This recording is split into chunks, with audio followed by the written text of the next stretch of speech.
জাতীয় নির্বাচন নিয়ে বিশেষ আয়োজন ভোটের মোহনায়। আসন্ন ত্রয়োদশ জাতীয় নির্বাচনকে ঘিরে সারা দেশে চলছে আলোচনা। কে হবে আগামীর জনপ্রতিনিধি এবং কাকে দেয়া হবে ভোট, সেই গল্পে মাতোয়ারা প্রায় সব জায়গা, এমনকি বাদ নেই চায়ের দোকানগুলো।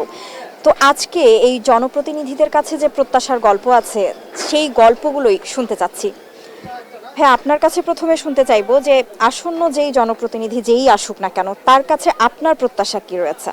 আমাদের প্রত্যাশা হইল আমাদের এই ঢাকা 16 আসনে যিনি জনপ্রতিনিধি হবে জনগণের ভোটে আইন শৃঙ্খলা বাহিনী এদের কার্যকরী ভূমিকা রাখতে হবে, আইন শৃঙ্খলার উন্নতি করতে হবে এবং এলাকা চাঁদাবাজি এগুলোর থেকে জনগণের শান্তি দিতে হবে।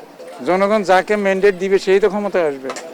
আমাদের প্রত্যাশা আমাদের এলাকা আইন শৃঙ্খলা বাহিনী নিয়ন্ত্রণে থাকবে, মা বোনরা যেন ওই সচরাচর চলতে পারে সামাজিকভাবে, তারপরে এলাকার উন্নয়ন করতে পারে, চাঁদাবাজি ওই টেন্ডারবাজি এগুলো যেন বন্ধ থাকে।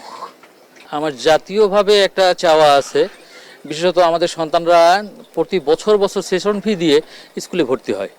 আমি এটার তীব্র প্রতিবাদ করি। আমি চাচ্ছি বর্তমান যারা ক্ষমতায় আসবে, জনগণ যাদের ম্যান্ডেট দেবে, এরা যেন এই বিষয়টা একটু চিন্তা করে। আমরা পরিপূর্ণভাবে স্বাধীন হতে পারি নাই।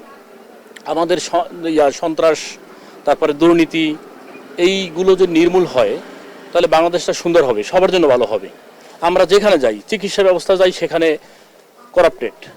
আমরা শিক্ষা ব্যবস্থা, সেখানেও সমস্যা।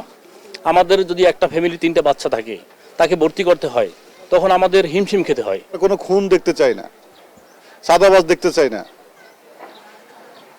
অন্যায়ভাবে কারোর প্রতি জুলুম করবে এইরকম পরিবেশ থেকে আমরা বাঁচতে চাই, যেন ভবিষ্যতে এরকম সমাজ আর গঠিত না হয়, যে সমাজ আমরা অতীতে দেখে আসছি।